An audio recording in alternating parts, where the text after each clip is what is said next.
Le ultime statistiche ci dicono che abbiamo più di 180 lupi nella nostra regione distribuiti nelle province montane e pedemontane. Sono questi i numeri riguardanti la popolazione dei lupi in Veneto, con 2 o 3 branchi attivi anche nell'altopiano dei 7 comuni.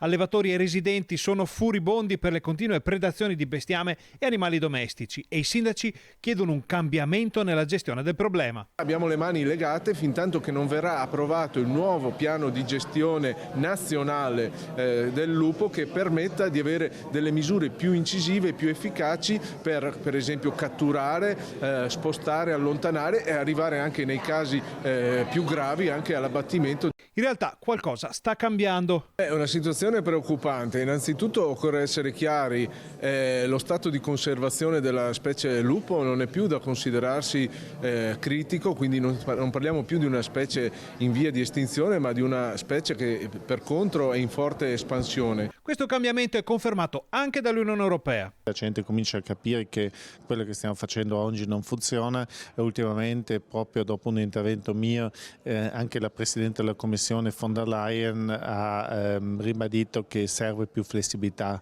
nella gestione. In parole povere, il cambio di strategia comprende il contenimento della specie e quindi l'abbattimento di capi. C'è da dire però che l'Europa non fa piani di gestione che spettano invece ai governi. L'Italia deve fare un piano solo per la popolazione alpina, che io riterrei anche una cosa interessante, o se no per tutta l'Italia, e poi farlo approvare dall'Unione Europea. Ho parlato con il ministro Lollobrigida proprio questa settimana su questo lavoro che c'è da fare, secondo me c'è da fare il più presto possibile.